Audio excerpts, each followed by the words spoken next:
പുലർച്ചെ 4:45 ചെരിവക്ക് മനസ്സിലായി എൻ്റെ ചേച്ചി കാണുന്നില്ല എന്ന് പറഞ്ഞ്. പിന്നെ ചേച്ചി കാണുന്ന പിന്നെ ബാക്ക് ഡോറിൽ പോയി. ബാക്ക് ഡോർ ഓപ്പൺ ആയിട്ടുണ്ടായി. പിന്നെ ആടെയെല്ലാം പരതിയിട്ടാകുമ്പോൾ ഏടും കാണുന്നില്ല. പിന്നെ കുറച്ച് നേരം ആകുമ്പോൾ ഓള് ഫോൺ റിംഗ് ആയിക്കൊണ്ടായിരുന്നു. പിന്നെ അതിൽ സ്വിച്ച് ഓഫായി. 2 ഫോണുകളും ഈ മൃതദേഹത്തിന്റെ അരികിൽ നിന്ന് തന്നെ ലഭിച്ചിരിക്കുന്നു. ഏറ്റവും ഒടുവിലായി ടവർ ലൊക്കേഷൻ ലഭിച്ച ആ പ്രദേശം, ആ ടവർ ലൊക്കേഷൻ കേന്ദ്രീകരിച്ച് തന്നെയായിരുന്നു ഇന്നത്തെ അന്വേഷണം നടന്നത്. പിന്നെ എന്തിനാണ് ഈ കർണാടകത്തിലും വേറെ സ്ഥലങ്ങളിലും ഒക്കെ ഇത്രയും ദിവസം പരിശോധന നടത്തിക്കൊണ്ടിരുന്നത്? എൻ്റെ ഒരു സംശയമാണ്. എവിടെയാണ്, ഏത് ടവർ ലൊക്കേഷനിൽ എവിടെയാണ് ആ ഫോൺ ഉള്ളത്? ഫസ്റ്റ് ആരാണെങ്കിലും അവിടെയല്ല ഏറ്റവും കൂടുതൽ നോക്കുകയുള്ളൂ. അതിന് ശേഷമായിരിക്കത്തില്ല ഈ ബാക്കിയുള്ള സ്ഥലങ്ങളിലേക്ക് പോവുള്ളൂ. കാസർഗോഡ് 15 വയസ്സുള്ള ഒരു പെൺകുട്ടിയെയും ആ പെൺകുട്ടിയുടെ ബന്ധുവും അയൽക്കാരനും കൂടിയായിട്ടുള്ള 42 വയസ്സുള്ള പ്രദീപിനെയും കാണാതെയായിട്ട് ഇന്നേക്ക് 26 ദിവസം. ഇന്ന് അവരുടെ 2 പേരുടെയും മൃതശരീരങ്ങൾ അവരുടെ വീടിനടുത്തുള്ള ഒരു തേക്കിൻകാട്ടിൽ നിന്ന് തൂങ്ങി മരിച്ച നിലയിൽ കണ്ടെടുത്തു. ഏകദേശം 26 ദിവസങ്ങൾക്ക് മുമ്പ്, അതായത് കഴിഞ്ഞ മാസം 12-ാം തീയതിയാണ് ഈ പെൺകുട്ടിയെയും ഈ ഒരു വ്യക്തിയെയും കാണാതെയാകുന്നത്. അന്ന് തന്നെ ഈ പെൺകുട്ടിയുടെ അച്ഛനും അമ്മയും അവരുടെ അടുത്തുള്ള പോലീസ് സ്റ്റേഷനിൽ പോയി ഒരു കംപ്ലൈന്റ് ഒക്കെ കൊടുത്തിട്ടുണ്ടായിരുന്നു. അതിനുശേഷം ഈ പോലീസുകാരുടെ ഒരു തെരച്ചിലിൽ അവർക്ക് മനസ്സിലായത്, അല്ലെങ്കിൽ അവരുടെ ഒരു അന്വേഷണത്തിൽ ഈ ഒരു സൈബർ സെല്ല് വഴിയൊക്കെ ഈ പെൺകുട്ടിയുടെ, നിങ്ങൾ ആലോചിക്കണം, 15 വയസ്സുള്ള പെൺകുട്ടിയുടെ മൊബൈൽ ഫോൺ, 15 വയസ്സുള്ള പെൺകുട്ടിക്കാണ് ഇവിടെ മൊബൈൽ ഫോൺ ഉള്ളത്. ആ 15 വയസ്സുള്ള പെൺകുട്ടിയുടെ മൊബൈൽ ഫോണും ആ ഒരു 42 വയസ്സുകാരനായിട്ടുള്ള പ്രദീപിന്റെ മൊബൈൽ ഫോണും ഒരേ ടവർ ലൊക്കേഷനിൽ അവരുടെ ആ ഒരു ഏരിയയിൽ തന്നെ ഉണ്ട് എന്ന് പോലീസുകാർക്ക് മനസ്സിലാവുന്നു. എന്നിട്ട് കൂടി 26 ദിവസങ്ങൾക്ക് ശേഷമാണ് അവരുടെ 2 പേരുടെയും ശരീരം, മൃതശരീരം, ജീവനോടല്ല മൃതശരീരമാണെങ്കിൽ പോലും കണ്ടെടുക്കുന്നത്. അതും അവരുടെ വീട്ടിൽ നിന്ന് എനിക്ക് തോന്നുന്നു ഏകദേശം ഒരു 9 കിലോമീറ്റർ അടുത്താണ് കണ്ടെടുത്തിരിക്കുന്നത്. ഒന്ന് ആലോചിച്ച് നോക്കിക്കേ. പോലീസുകാർ ഒരുപാട് കഷ്ടപ്പെട്ടു, ഒരുപാട് തെരച്ചിൽ നടത്തി എന്നൊക്കെ ഇന്ന് പല ചാനൽ വഴി ഇങ്ങനെ പറയുന്നത് ഞാൻ കേട്ടു, മാധ്യമങ്ങൾ പറയുന്നത് കേട്ടു. ഇന്ന് രാവിലെ തൊട്ട് മിക്ക ന്യൂസ് ചാനലിലും ഈ ഒരു വാർത്തയാണ് ഇപ്പൊ ഒരു ട്രെൻഡിങ്ങിൽ ഇങ്ങനെ പൊക്കോണ്ടിരിക്കുന്നത്.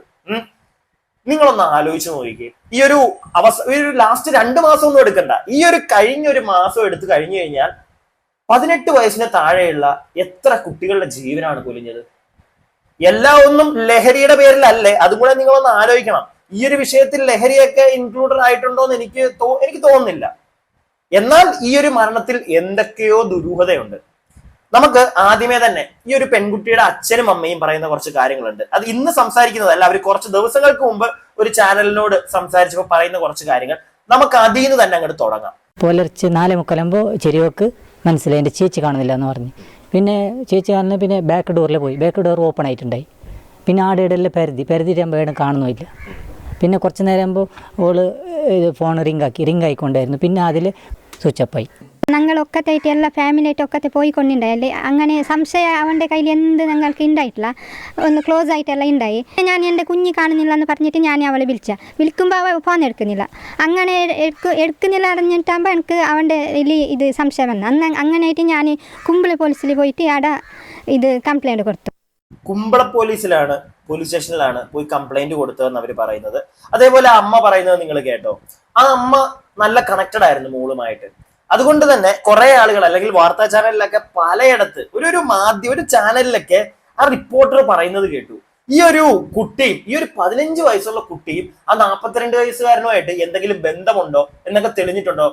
അങ്ങനെ പറയുന്ന ആളുകളോടാണ്, മാധ്യമങ്ങളോടാണ്, ദൈവത്തെ ഓർത്ത് നിങ്ങൾ ഇച്ചിരി മാന്യത ഉപയോഗിച്ച് സംസാരിക്കുക. വേറൊന്നും കൊണ്ടല്ല, നമ്മളൊക്കെ പറയുന്ന കണക്കല്ല. നമ്മുടെയൊക്കെ ചിലപ്പോൾ അവരുടെ അച്ഛനും അമ്മയൊന്നും കാണാൻ ചാൻസ് ഇല്ല ഈ വീഡിയോകളൊക്കെ. പക്ഷെ നിങ്ങളുടെയൊക്കെ ഇവിടുത്തെ മിക്ക ചാനലിലും ചിലപ്പോൾ പിന്നെയാണെങ്കിൽ പോലും വന്ന വാർത്തകളൊക്കെ ആ കുട്ടിയുടെ അച്ഛനും അമ്മയോ അല്ലെങ്കിൽ അവരുടെ ബന്ധുക്കളോ ഒക്കെ കാണുമ്പോഴത്തേക്ക് നിങ്ങൾ ഇങ്ങനെയുള്ള വർത്താനങ്ങൾ പറയുന്നത് അത് അവരെ എന്തോരം ഹേർട്ട് ചെയ്യിക്കും. ആ കുട്ടിയുടെ അച്ഛനും അമ്മയൊക്കെ പറയുന്നുണ്ട്, അല്ലെങ്കിൽ അമ്മ പറയുന്നുണ്ട്, ഞങ്ങൾ അത്ര കണക്റ്റഡ് ആണ് മോളുമായിട്ട്. 15 വയസ്സേ ഉള്ളൂ. ഈ 42 വയസ്സുകാരനുമായിട്ട് നമ്മൾ അങ്ങനെ വെറുതെ കയറി അങ്ങ് എന്തെങ്കിലുമൊക്കെ തെളിവ് വരട്ടെ, അല്ലെങ്കിൽ അതിനുശേഷം നമുക്ക് പറയാം. അല്ലാതെ പച്ചക്ക് ഇരുന്നോണ്ട് അവർ തമ്മിൽ എന്തെങ്കിലും ബന്ധമുണ്ടോ എന്നുള്ള കാര്യങ്ങളൊക്കെ ഇങ്ങനെ അങ്ങോട്ട് പറയാതിരിക്കുക. മുഖത്തടിച്ച പോലെ ഇച്ചിരി ലൈറ്റ് ആയിട്ടൊക്കെ സംസാരിക്കുക. ഒരുപാട് ആളുകൾ കാണുന്നതാണ് ഈ വാർത്താ ചാനലിന്റെ വഴി നിങ്ങളുടെ വാർത്തകളൊക്കെ. അപ്പൊ ഇച്ചിരി ലൈറ്റ് ആയിട്ടൊക്കെ അതിനെ സംസാരിക്കാൻ ഒന്ന് ശ്രമിക്കുക. ഞാൻ ചാനൽ ഏതാണെന്നൊന്നും പറയുന്നില്ല, ഞാനിന്ന് രാവിലെ കണ്ടതാണ്. ഞാൻ നേരത്തെ പറഞ്ഞ കണക്ക് ഈ ഒരു വാർത്തയാണ് മിക്ക ചാനലിലും ഇപ്പൊ ഇങ്ങനെ ഓടിക്കൊണ്ടിരിക്കുന്നത്. പോയി, രണ്ടുപേരും പോയി. അവരുടെ ശവശരീരവും കണ്ടു കിട്ടി, അതും തൂങ്ങി മരിച്ച നിലയിൽ. എന്താണ് ഇതിനകത്തുള്ളത്, അല്ലെങ്കിൽ എന്താണ് ഇതിനകത്തൊരു ദുരൂഹത എന്നൊക്കെ നിങ്ങളിപ്പോ ചിന്തിക്കുന്നുണ്ടായിരിക്കും. എനിക്ക് കുറച്ച് കാര്യങ്ങൾ ഇതിനകത്തൊരു സംശയം തോന്നി, ഞാൻ അതൊക്കെ പറയാം. അതിനു മുമ്പായിട്ട് നമുക്ക് ഈ ഒരു വാർത്തയുമായി ബന്ധപ്പെട്ട് കുറച്ച് കാര്യങ്ങളും കൂടെ ഒന്ന് കേൾക്കാം, എന്നിട്ട് സംസാരിക്കാം. 15 വയസ്സുകാരിയായ ശ്രേയയും അതുപോലെ തന്നെ ഈ 42-കാരനായ പ്രദീപിന്റെയും മൃതദേഹം ഇപ്പോൾ കണ്ടെത്തിയിരിക്കുന്നു.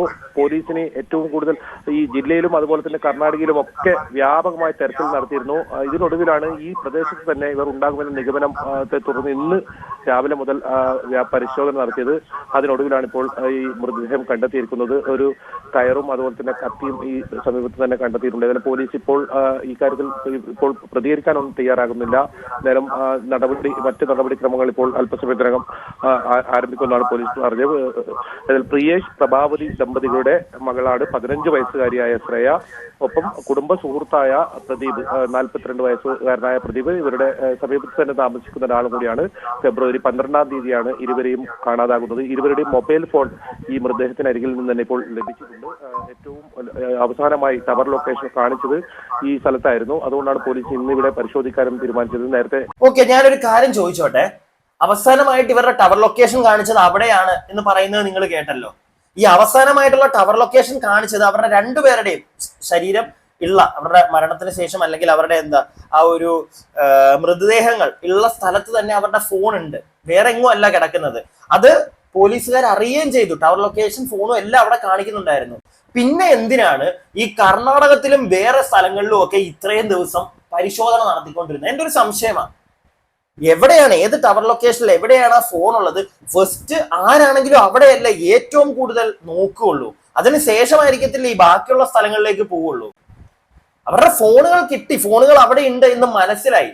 ലാസ്റ്റ് ഫോൺ ഓഫ് ആയത് അവിടെയാണ്. അപ്പം അവിടെ മാക്സിമം നേരത്തെ തന്നെ അവിടെ നിങ്ങൾ ഒരു പരിധി നല്ല രീതിയിൽ തെരച്ചിൽ ആദ്യമേ തന്നെ നടത്തിയിരുന്നെങ്കിൽ ചിലപ്പോൾ ഇത്രയും ദിവസം വൈകില്ലായിരുന്നു. ഇപ്പൊ അവരുടെ ശരീരങ്ങൾ ജീർണിച്ചു തുടങ്ങി എന്നൊക്കെ പറയുന്നുണ്ട്. എന്തിനാ ഒരു അവസ്ഥയിൽ അവരുടെ ആ ഒരു അച്ഛന്റെ അമ്മയുടെ മുഖത്ത് ഫ്രണ്ടിലേക്ക് ആ കുട്ടിയെ കൊണ്ടുപോകേണ്ട ഒരു അവസ്ഥ വന്നില്ലേ? ആ ഒരു അവസ്ഥ വരില്ലായിരുന്നു. ഈ ഒരു ലൊക്കേഷൻ ഫോണും എല്ലാം അവിടെ ഉണ്ടെന്ന് മനസ്സിലാക്കിയപ്പോൾ ആദ്യമേ അത് ചെയ്യണമായിരുന്നു. എന്തുകൊണ്ട് അത് ചെയ്തില്ല? എന്നിട്ട് പറയുന്നത് കേട്ടില്ല, ഇന്ന് രാവിലെ അതുകൊണ്ട് തന്നെ ഇന്ന് കംപ്ലീറ്റ് ആയിട്ട് ആ ഒരു ഏരിയ തന്നെ അവർ സെർച്ച് ചെയ്തിരുന്നു. ഈ കംപ്ലീറ്റ് ആയിട്ട് ഇന്ന് സെർച്ച് ചെയ്യുന്നതിന് പകരം ഇത് നേരത്തെ, ഇത് എന്നാണോ അറിഞ്ഞത്, അല്ലെങ്കിൽ ഇത്രയും ദിവസം എടുത്തോ അവരുടെ ടവർ ലൊക്കേഷൻ കണ്ടെടുക്കാനായിട്ട്? അത് എന്റെ ചോദ്യം. ഇത്രയും ദിവസം എടുത്തോ അവരുടെ ടവർ ലൊക്കേഷൻ കണ്ടെടുക്കാനായിട്ട്? അങ്ങനെയാണെങ്കിൽ എന്തിനാ ഇവിടുത്തെ പോലീസും സൈബർ സെല്ലും മറ്റേതും മറിച്ചതും ഒക്കെ 26 ദിവസം എടുത്തു അവരുടെ ലൊക്കേഷൻ? അല്ല, നേരത്തെ അത് മനസ്സിലായതാണ്. അപ്പൊ അവിടെയായിരുന്നു ഏറ്റവും കൂടുതൽ നിങ്ങൾ സെർച്ച് ചെയ്യേണ്ടത്, അവിടെ അന്വേഷിക്കണമായിരുന്നു. അല്ലാതെ കർണാടകത്തിലോട്ടും തേങ്ങാക്കൊലയും മാങ്ങാത്തോലയും തപ്പി പോകേണ്ട കാര്യം ഇല്ലായിരുന്നു. ഇതെന്റെ ഒരു അഭിപ്രായം, എനിക്ക് തോന്നിയൊരു സംശയമാണ് ഇതിൽ. പിന്നെ ബാക്കി കൂടെ ഞാൻ നിങ്ങളെ കേൾപ്പിക്കാം. പിന്നെ വളരെ ഇമ്പോർട്ടന്റ് ആയിട്ടുള്ള ഒരു കാര്യം എനിക്ക് തോന്നി എന്താന്ന് വെച്ച് കഴിഞ്ഞാൽ, ഈ നേരത്തെ ആ ഒരു പെൺകുട്ടിയുടെ അച്ഛനും അമ്മയും പറയുന്നത് കേട്ടില്ലേ, അല്ലെങ്കിൽ അച്ഛൻ പറയുന്നത് കേട്ടല്ലോ, രാവിലെ ഏകദേശം വെളുപ്പിനെ ആ കുട്ടിയുടെ അനിയത്തി എണീറ്റ് നോക്കിയപ്പോഴത്തേക്ക് പെങ്ങളെ ചേച്ചിയെ കാണുന്നില്ല. അങ്ങനെയാണ് ഇവരെല്ലാരും അറിയുന്നതും തപ്പുന്നതും. അപ്പൊ ഒന്നെങ്കിൽ ആ ദിവസം വെളുപ്പിനെ ആ ഒരു ഈ കുട്ടിയൊക്കെ എണീക്കുന്നതിന് കുറച്ച് മുമ്പ് ഈ ഒരു പെൺകുട്ടി കാണാതായി പോയ, അല്ലെങ്കിൽ ഇപ്പൊ മരണപ്പെട്ട ആ ഒരു പെൺകുട്ടി എണീറ്റ് വെളിയിൽ വന്നു. ഇല്ലെങ്കിൽ തലേദിവസം രാത്രി തന്നെ എല്ലാവരും ഉറങ്ങിയതിനു ശേഷം വീടിന് പുറത്തു വന്നു. എന്തിനീ കുട്ടി പുറത്തു വന്നു? ആദ്യമേ അന്വേഷിക്കേണ്ട കാര്യം അതാണ്. എന്തിനീ കുട്ടി വീടിന് വെളിയിൽ വന്നു ആ ഒരു സമയത്ത്? ഈ ഒരു 42-കാരൻ വിളിച്ചിട്ടാണോ, അതോ വേറെന്തെങ്കിലും കാര്യമായിട്ട് ഈ കുട്ടി വല്ലതും പുറത്തേക്ക് ഇറങ്ങിയപ്പോഴത്തേക്ക് ഈ കുട്ടിയെ ആരെങ്കിലും തട്ടിക്കൊണ്ട്? എനിക്ക് അങ്ങനെയാണ് രണ്ട് കാര്യങ്ങളാണ് എനിക്ക് തോന്നിയതിനകത്ത്. കാരണം ഇനി വേറെ ആരെങ്കിലും ഈ കുട്ടിയെ പിടിക്കുന്നതോ ഉപദ്രവിക്കുന്നതോ എല്ലാം കണ്ട ഈ ഒരു 42-കാരനെയും ചിലപ്പോൾ അപായപ്പെടുത്തി രണ്ടുപേരെയും ചിലപ്പോൾ കൊണ്ടുപോയി തൂക്കി കൊന്നതോ വേറെന്തെങ്കിലും ചെയ്ത് കൊന്നതോ ചിലപ്പോൾ അങ്ങനെയാവാം.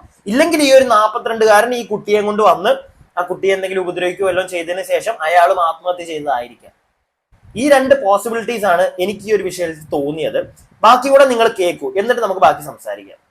നമ്മൾ റിപ്പോർട്ട് ചെയ്തതാണ്. വലിയ കാട് പിടിച്ച പ്രദേശമാണ്, 90 ഏക്കറോളം വരുന്ന വനപ്രദേശമാണ്.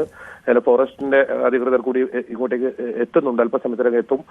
മറ്റ് നടപടികൾ, ഇൻക്വസ്റ്റ് നടപടികൾ ഇവിടെ നിന്ന് തന്നെ പൂർത്തിയാക്കേണ്ടതുണ്ട്. അതിനുശേഷം വിദഗ്ധ പോസ്റ്റ്മോർട്ടത്തിനായി കണ്ണൂർ മെഡിക്കൽ കോളേജിലേക്ക് കൊണ്ടുപോകുമെന്നാണ് അറിയിച്ചിട്ടുള്ളത്. ഏതായാലും വളരെ ദുഃഖകരമായ ഒരു വാർത്ത, ഇരുവരുടെയും മൃതദേഹം ഇപ്പോൾ കണ്ടെത്തിയെന്നാണ്.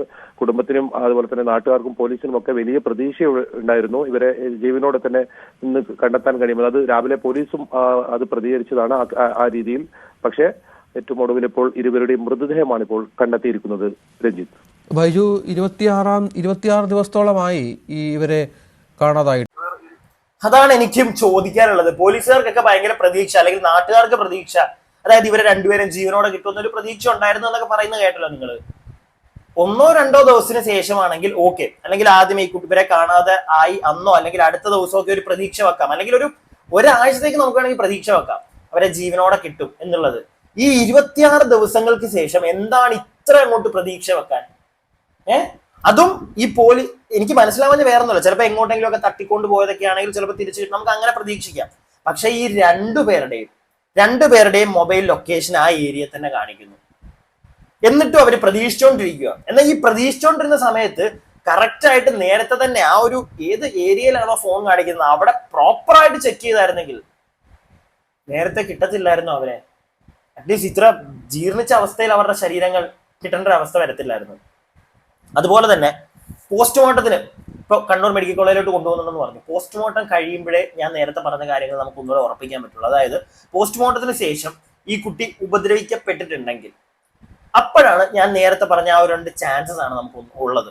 ഒന്ന്, വേറെ ഏതെങ്കിലും ആൾക്കാർ ഈ കുട്ടിയെ ആ ഒരു സമയത്ത് എന്തെങ്കിലും ചെയ്യുന്ന കണ്ടപ്പോൾ ഈ ഒരു വ്യക്തി, ഈ ഒരു ബന്ധു ആ സമയത്ത് ഇങ്ങോട്ടെങ്കിലും പോകാനോ, അയാൾക്ക് ഓട്ടോയും കാറും അങ്ങനത്തെ എന്തൊക്കെയോ പരിപാടികളുണ്ട് അയാൾക്ക്. അപ്പൊ ആരെങ്കിലും കാണാനോ ഇല്ലെങ്കിൽ ആരെങ്കിലും ഈ ഓട്ടത്തിന് വല്ലതും ആയിട്ട് ആരെങ്കിലും വിളിച്ചിട്ട് ആ സമയത്ത് ഇയാൾ ഇറങ്ങിയപ്പം ഈ കുട്ടി ആരെങ്കിലും ഉപദ്രവിക്കുന്നതോ അല്ലെങ്കിൽ വേറെ ആരുമായിട്ടോ എന്തെങ്കിലും കണ്ടപ്പോഴത്തേക്ക് ഈ കുട്ടിയെ ഉപദ്രവിക്കാനോ അല്ലെങ്കിൽ കാണാൻ വന്ന ആള് ചിലപ്പോൾ ഇവരെ രണ്ടുപേരെയും കൂടെ ചിലപ്പോ കൊന്ന് കെട്ടിത്തൂക്കിയതായിരിക്കാം. ഇല്ലെങ്കിൽ അത് ഒറ്റ പോസിബിലിറ്റി, അത് വളരെ റെയർ ആയിട്ടുള്ള അത് ചാൻസസ് കുറവാണ്, എങ്കിലും എനിക്ക് തോന്നിയ ഒരു പോസിബിലിറ്റി അതാണ്. ഇല്ലെങ്കിൽ പിന്നൊന്ന്, ഇയാൾ തന്നെ ഈ പെൺകുട്ടിയായിട്ട് പുറത്തിറങ്ങിയതിന് ശേഷം അല്ലെങ്കിൽ ഈ കുട്ടിയെ ഇയാൾ ഇറക്കിയതിന് ശേഷം, കാരണം ഇവര് ഭയങ്കര അറ്റാച്ച്ഡ് ആയിരുന്നു, ആ ഫാമിലി ബന്ധുവാണ്, ഭയങ്കര അറ്റാച്ച്ഡ് ആണ്, എവിടെ പോയാലും ആ ഒരു കുട്ടിയായിട്ടാണ് പോകുന്നതൊക്കെ പറഞ്ഞു. ഇത് ജസ്റ്റ് 2 പോസിബിലിറ്റിയാണ്, ഒരിക്കലും ഇങ്ങനെ ആവരുതേ എന്നുള്ളൊരു പ്രാർത്ഥനയാണ് എനിക്ക്. ഇനി ചിലപ്പോൾ ആ കുട്ടിയെ കൊണ്ട് അയാൾ ഇറങ്ങി അയാൾ ആ കുട്ടിയെ ഉപദ്രവിച്ചതിന് ശേഷം ചിലപ്പോൾ കൊന്നു കഴിഞ്ഞപ്പോൾ അയാൾക്കും അകത്ത് പോകുമെന്ന് മനസ്സിലായപ്പോൾ അയാളും ആത്മഹത്യ ചെയ്തതായിരിക്കാം. അങ്ങനെ ഒരു ചാൻസ് ഉണ്ട് ഇതിനകത്ത്. ഓക്കെ, പക്ഷെ വളരെ അങ്ങനെ ആവാതിരിക്കട്ടെ എന്നാണ് ഞാൻ വീണ്ടും പ്രാർത്ഥിക്കുന്നത്. കാരണം ഒരു 15 വയസ്സേ ആയിട്ടുള്ളൂ ആ കുഞ്ഞൊക്കെ അങ്ങനെ ഇയാളുമായിട്ട് ഇപ്പൊ നേരത്തെ ആ ഒരു ചാനലിൽ പറഞ്ഞ കണക്ക് അങ്ങനെ എന്തെങ്കിലും ഒരു ബന്ധമൊക്കെ ഉള്ളതായിട്ടൊന്നും ഞാൻ ഒരിക്കലും പറയില്ല. എനിക്ക് വയ്യ അങ്ങനെ പറയാനായിട്ട്, എനിക്ക് തീരെ താല്പര്യമില്ല. 15 വയസ്സുള്ള ഒരു കുഞ്ഞാണ്. ഞാൻ അതിന്റെ ഫോട്ടോ ഒന്നും നമുക്ക് കാണിക്കാൻ പറ്റത്തില്ല, എന്റെ വീഡിയോയിൽ എവിടെയെങ്കിലും വന്നു പോയാലേ ഉള്ളൂ, നമ്മൾ കാണിക്കില്ല. കാരണം ഞാൻ കുറച്ച് ദിവസങ്ങൾക്ക് മുമ്പ് ഒരു ന്യൂസ് എടുത്തപ്പോൾ ചിലപ്പോൾ അതിനകത്ത് ആ കുട്ടിയുടെ ഫോട്ടോ ഉണ്ടെന്ന് തോന്നുന്നു, അത് വന്നാലേ ഉള്ളൂ, അല്ലാതെ ഞാൻ വെക്കില്ല. എനിക്ക് അതിന്റെ മുഖമൊക്കെ കണ്ടു കഴിഞ്ഞപ്പോൾ ഉണ്ടല്ലോ സത്യം പറഞ്ഞാൽ സങ്കടം തോന്നിയോ. എന്തോ നമ്മുടെ നാട്ടിൽ നടക്കുന്നത്. പോലീസുകാർ കുറച്ചും കൂടി ഒരു എഫക്റ്റീവായിട്ട് കുറച്ചും കൂടി ഒരു എഫേർട്ട് ഇടുക നിങ്ങളുടെ ഒരു അന്വേഷണത്തിലൊക്കെ. ഈ ഒരു വിഷയത്തിൽ മാത്രമാണ്, കഴിഞ്ഞ ദിവസത്തെ വിഷയത്തിലൊക്കെ ഞാൻ പോലീസുകാരെ 101% ഞാൻ സപ്പോർട്ട് ചെയ്തിട്ടുണ്ട്. പക്ഷെ ഈ ഒരു വിഷയത്തിൽ ഇത് ആ ഒരു നാട്ടിലെ പോലീസുകാർ ഇത്രയും വൈകിക്കേണ്ട കാര്യം ഉണ്ടായെന്ന് എനിക്ക് തോന്നുന്നില്ല. നേരത്തെ അവർക്ക് ആ ഒരു ടവർ ലൊക്കേഷൻ വെച്ച് കണ്ടുപിടിക്കായിരുന്നു. ബാക്കി കുറച്ചും കൂടെ നമുക്കൊന്ന് വാർത്ത കാണാം. ഇവർ ഒരുമിച്ചായിരുന്നു, ഇവർ പല സ്ഥലങ്ങളിലും യാത്ര ചെയ്യുന്നു. അത്രത്തോളം അടുപ്പം ഇവർ ഈ പ്രദീപ് എന്ന് പറയുന്ന 42-കാരനുമായി ഈ കുടുംബത്തിലുണ്ടായിരുന്നു. അങ്ങനെയാണ് ഈ കുടുംബം തന്നെ വ്യക്തമാക്കുന്നത്. അങ്ങനെ അവർ ആ രീതിയിൽ ഒരുമിച്ച് തന്നെ പോയതായിരിക്കും എന്ന ഒരു നിഗമനമാണ് പോലീസിനും ഇപ്പോൾ ഉള്ളത്. എന്നാലും ഇത് സംബന്ധിച്ചുള്ള അന്വേഷണം കൂടുതൽ നടത്തേണ്ടതുണ്ട്.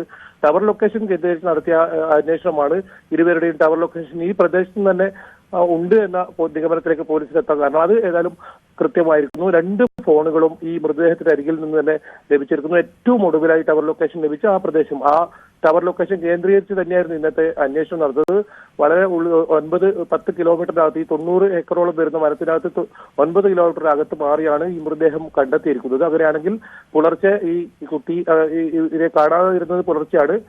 അന്ന് തന്നെ മരണം സംഭവിച്ചിട്ടുണ്ടോ, ഇത്തരം കാര്യങ്ങൾ അറിയേണ്ടതുണ്ട്. അത് പോസ്റ്റ്മോർട്ടം റിപ്പോർട്ടിൽ കിട്ടിയാൽ മാത്രമേ വ്യക്തമാവൂ എന്നാണ് പോലീസ് പറയുന്നത്. പോസ്റ്റ്മോർട്ടം റിപ്പോർട്ട് വന്നാൽ മാത്രമേ കൂടുതൽ കാര്യങ്ങൾ നമുക്ക് അറിയാൻ പറ്റുള്ളൂ. പ്രത്യേകിച്ച് എന്നിവര് മരിച്ചു, എന്നാണ് ഇവർ മരിച്ചത്. എനിക്ക് തോന്നുന്നു അന്ന് തന്നെ ചിലപ്പോൾ ആ ഒരു, കാരണം ഇത്രയും പഴക്കമുണ്ട് ആ ഒരു ബോഡിക്ക്, അതുകൊണ്ട് തന്നെ ചിലപ്പം നേരത്തെ തന്നെ എന്തായാലും ഈ ഒരു 3-4 ദിവസത്തിനുള്ളിൽ സംഭവിച്ചതാവാൻ ചാൻസ് ഇല്ല, കുറച്ച് ദിവസങ്ങളായിട്ടുണ്ട് എന്തായാലും. അതെല്ലാം പോട്ടെ, വീണ്ടും ഇവർ പറയുന്നൊരു കാര്യം നിങ്ങൾ കേട്ടോ. ആ ഫോണുകൾ അവിടെ ഉണ്ട്, ആ ടവർ ലൊക്കേഷൻ നേരത്തെ കണ്ട് പിടിക്കാമായിരുന്നു. ഇത് ആ ഒരു നാട്ടിലെ ആ ഒരു പോലീസ് സ്റ്റേഷനിലെ പോലീസുകാരുടെ അശ്രദ്ധ എന്ന് മാത്രമേ എനിക്കിതിനകത്ത് പറയാനുള്ളൂ. എനിക്ക് അത്രേ ഉള്ളൂ പറയാൻ. അവർ ആക്റ്റീവായിട്ട് നേരത്തെ ഒന്ന് ഊർജിതമായിട്ട് ഇറങ്ങിയിട്ടുണ്ടായിരുന്നെങ്കിൽ ഉറപ്പായിട്ടും എനിക്ക് അങ്ങനെയാ തോന്നുന്നത്. ഈ ടവർ ലൊക്കേഷൻ കിട്ടി എന്നിട്ട് ഇന്നാണോ തപ്പുന്നത്? ഇതിന് മുമ്പും നോക്കായിരുന്നല്ലോ, ഫോണുകൾ ഇല്ലായിരുന്നു അവരുടെ അടുക്കെ. അതും ഇത്രയും ദിവസം ജീർണിച്ച അവസ്ഥയിലാണ്. അപ്പൊ ആരും എണീറ്റ് ഇടയ്ക്ക് മറ്റേ അവർ രണ്ടുപേരിൽ ആരും ഒരാൾ എണീറ്റ് മറ്റേ ഓണാക്കിയൊന്നും ആയിരിക്കത്തില്ല. നേരത്തെ കണ്ടുപിടിക്കായിരുന്നു, അല്ലെങ്കിൽ നേരത്തെ കണ്ടുപിടിച്ചിട്ടുണ്ടായിരുന്നായിരിക്കും. എന്നിട്ട് എന്തുകൊണ്ട് അത് പ്രോപ്പറായിട്ട് നിങ്ങൾ ചെക്ക് ചെയ്തില്ല?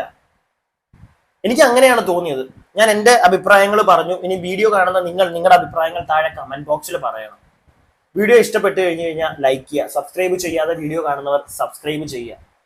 നമ്മുടെ കുട്ടികൾക്ക് ഈ ഫോൺ കൊടുക്കുന്നതിനോട് നിങ്ങൾ യോജിക്കുന്നുണ്ടോ? പ്രത്യേകിച്ച് ഈ 18 വയസ്സിന് താഴെയുള്ള കുട്ടികൾക്ക് ഫോൺ കൊടുക്കുന്നതിനോട് നിങ്ങൾ യോജിക്കുന്നുണ്ടോ? ഞാൻ യോജിക്കില്ല. പ്രത്യേകിച്ച് ഇപ്പോ കുറച്ച് നാളുകൾക്ക് മുമ്പ് നമ്മുടെ ആ ഒരു കോവിഡ് ടൈമിലൊക്കെ പിള്ളേർക്ക് ഫോൺ ആവശ്യമായിരുന്നു, പഠിക്കണമായിരുന്നു, പിള്ളേർക്ക് അത്യാവശ്യമാണ്. ഇന്ന് എന്തിനാണ് ഇതില് ടീച്ചർമാർ അല്ലെങ്കിൽ സ്കൂളുകൾ തന്നെ ഇതിനകത്തൊരു കാരണമാകുന്നുണ്ട്. കാരണം എന്തെങ്കിലും ഉണ്ടെങ്കിൽ ഈ നോട്ടുകൾ ഷെയർ ചെയ്യുക, വാട്സപ്പ് ഗ്രൂപ്പുകൾ വഴി ഷെയർ ചെയ്യുക. നിർത്തണം ഈ പരിപാടി, നിർത്തണം. വേണ്ടേ? നിർത്തണം. നമ്മളൊക്കെ പഠിച്ചതാ ഒരു കാലഘട്ടത്തില്. അന്നൊന്നും ഈ വാട്സപ്പ് ഗ്രൂപ്പും തേങ്ങയൊന്നും ഇല്ലായിരുന്നു. കുറച്ച് കഴിഞ്ഞിട്ട് അതൊക്കെ വന്നത്.